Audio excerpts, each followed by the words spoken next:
Hello everyone, welcome to the channel Community Medicine Insight, and today we will learn about the BCG vaccine. Full form of BCG vaccine is Bacillus calmette-guerin and it is a live attenuated vaccine. The meaning of attenuation, it means that the bacteria is weakened in such a way that it cannot cause the disease, but it can generate an immune response so that the disease cannot occur. It contains the attenuated bovine strain of tubercular bacilli, and the name of this strain is Danish 1331. This strain is often asked in the Viva as well as in the MCQ in your examination. It comes in a lyophilized form. The meaning of lyophilized, it means it comes in a freeze-dried form to increase the stability of the vaccine. So before giving the vaccine, we need to reconstitute it with the help of a diluent, and the diluent in this case is normal saline. It is to be stored at between 2 to 8 degrees centigrade for the maintenance of cold chain. Coming to the schedule of vaccine, it is to be given at birth in the case of institutional delivery. If due to some reason cannot be given at birth, it can be given at the age of 6 weeks when the newborn comes at the health center for other vaccination at 6 weeks. So the maximum age limit for this vaccine is 1 year. And it is to be given in a single dose. No booster dose is required in case of BCG. The dose is 0.05 ml for less than 1 month of age and 0.1 ml for more than 1 month of age. Its dose and route and site is extremely important. Site is left upper arm above the insertion of deltoid muscle, and the route has to be strictly intradermal route. It is always given in the left upper arm to maintain the uniformity so that surveyor can check the administration of BCG vaccine by seeing the scar on left arm. As we can see, the bottle is dark colored. It means it is light sensitive. So it must be protected from exposure to light during storage condition. This vaccine does not follow the open vial policy. It means it cannot be reused in the further session, and it is to be reused and it is to be used within 3 to 4 hours after reconstitution, and leftover vaccine has to be discarded. Since it is a live vaccine, so its contraindication include all those conditions in which there is an immunodeficiency. Example include symptomatic HIV infection, cancer patients, lymphoma, leukemia, and if the newborn or the patient is on immunosuppressive agents like antimetabolite, corticosteroids, in that case also we will not give this vaccine. It is also contraindicated in case of generalized eczema. See the phenomena after vaccination, which will happen at the site of vaccination after the injecting the vaccine. After 2 to 3 weeks of correct intradermal injection, a papule develops at the site of vaccine. It slowly increases in size and reaches a diameter of about 4 to 8 mm in around 5 weeks. Then it subsides or breaks into a shallow ulcer, and it is usually seen covered with a crust.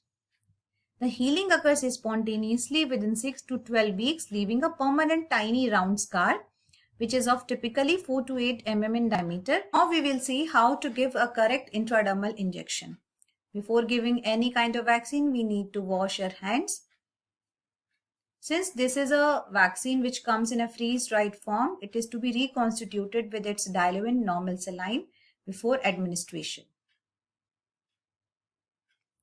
After the reconstitution of vaccine, we will use an AD syringe to draw the vaccine and the correct amount.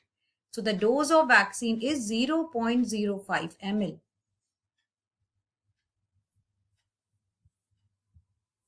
We will clean the site with the clean water, and we will firmly hold the hand and stretch the skin.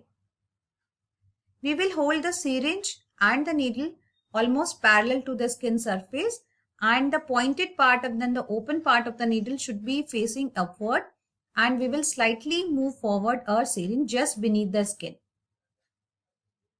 After insertion, we will slowly release the vaccine by pushing the plunger. So if we have placed the correct intradermally, it will be hard to push the vaccine. And as we can see, as we are injecting the vaccine, the skin is turning white and a small bump is formed. It means our injection technique is correct.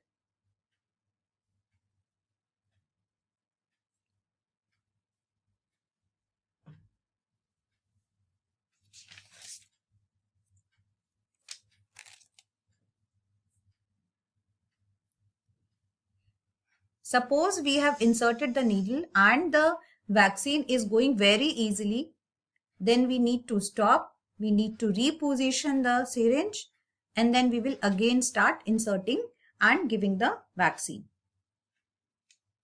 And there is a formation of papule followed by nodule, leaving a crust and a scar of 4 to 8 mm. Now, BCG vaccination. It may cause prolonged severe ulceration at the site of vaccination.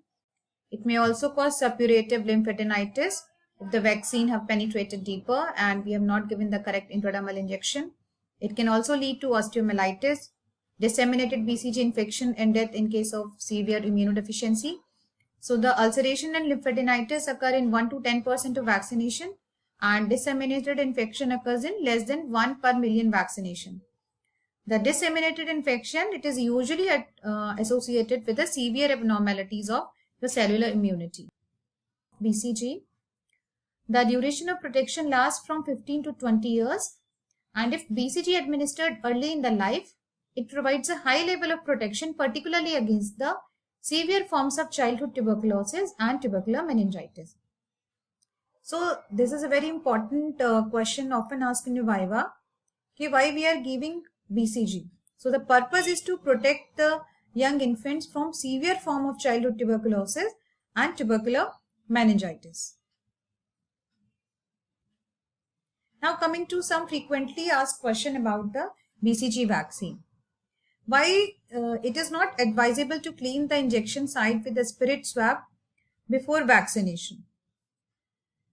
The live components of the vaccine are killed if they come in contact with the spirit. Second question is, why is BCG given only up to 1 year of age? So most children in our country acquire natural clinical or subclinical tuberculosis infection by the age of 1 year. So this too protects them against a severe form of childhood tuberculosis, that is tubercular meningitis and miliary disease. Another question asked is, if no scar appear after the administration of BCG, should we revaccinate the child? So the answer is no. There is no need to revaccinate the child if there is no scar mark even after BCG administration.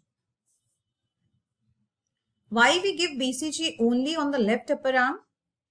So BCG is given on the left upper arm to maintain the uniformity and for helping the surveyor in verifying the receipt of the vaccine. Why do we give only 0.05 ml of dose to the newborns that is below the 1 month of age? So this is because the skin of the newborn is thin and intradermal injection of 0.1 ml that may cause the break the skin or may penetrate deeper into tissue, causing a local abscess and enlarged axillary lymph node. So dose of 0.05 ml is sufficient to elicit an adequate protection. Thank you for watching. For any kind of query regarding this topic, please write in the comment section.